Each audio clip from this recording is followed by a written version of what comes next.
বৃষ্টিময় দিনে আজকে আছি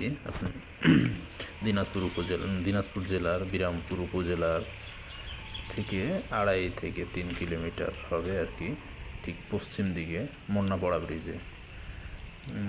ব্রিজে আসি বৃষ্টিময় দিনে নদীর সৌন্দর্য এবং মুন্নাপাড়া ব্রিজ দেখতে। নদীর পানি অনেকটা ভরে গেছে, আপনার উঁচু জমি থেকে পানিগুলো নেমে যাওয়ার ফলে বৃষ্টির দিনে লোকজন নাই, একেবারেই ফাঁকা নিরিবিলি।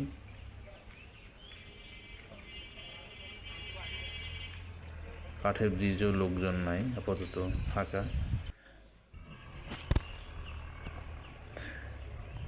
বৃষ্টির পানি শিমুল গাছ থেকে পড়তেছে ফোটাই ফোটাই।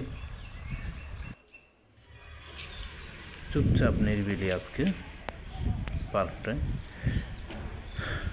যদি আপনারা আসতে চান আসতে পারেন, বিরামপুর উপজেলা থেকে খুব বেশি দূর না পার্কটি।